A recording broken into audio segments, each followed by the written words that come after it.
વડિયા ગામે થોડા દિવસ અગાઉ ખેડૂત મનસુખભાઈ સોજીત્રાએ ઝેરી દવા પી આત્મહત્યા કરી હતી।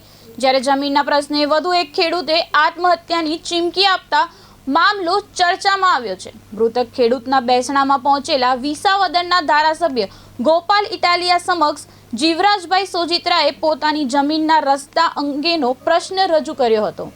ખેડૂતનો આક્ષેપ છે કે મામલતદાર, પ્રાંત અધિકારી અને કલેક્ટરના હુકમ હોવા છતાં છેલ્લા 3 થી 4 વર્ષથી જમીનનો રસ્તો મળ્યો નથી। પ્રશ્નનો ઉકેલ નહીં આવે તો ઝેરી દવા પી આત્મહત્યા કરવાની ચીમકી પણ ખેડૂતે આપી હતી। ઘટનાને પગલે વડિયાના મામલતદાર યોગેશ બારડને સ્થળ પર બોલાવવામાં આવ્યા હતા, જ્યાં તેમણે 3 થી 4 દિવસમાં પ્રશ્નના નિરાકરણની ખાતરી આપી હતી। આ દરમિયાન ધારાસભ્ય ગોપાલ ઇટાલિયાએ ખેડૂતના પ્રશ્નો અને આત્મહત્યાના બનાવને લઈને સરકાર પર પણ પ્રહારો કર્યા હતા। મારું નામ જીવરાજભાઈ સોઈત્રા છે। આ ભાઈ આત્મહત્યા કરી મારા કાકાનો દીકરો છે। એને રસ્તાનો પ્રશ્ન છે, મારે 5 વર્ષથી રસ્તાનો પ્રશ્ન છે।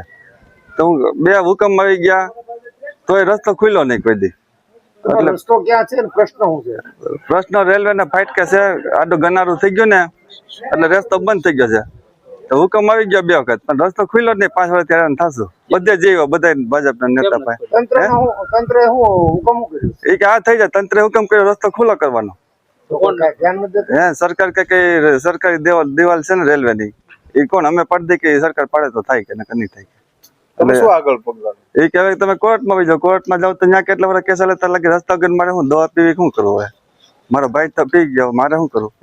જે અહીંયા ઘટના હતી ખેડૂતની, એ બાબતે ગોપાલભાઈની રજૂઆત હતી એટલે મને કોલ આવેલો, એટલે અહીંયા રૂબરૂ મુલાકાતે આવેલો અને જે પણ રજૂઆત હતી સાંભળી અને યોગ્ય કાર્યવાહી માટે આગળની કાર્યવાહી કરશું।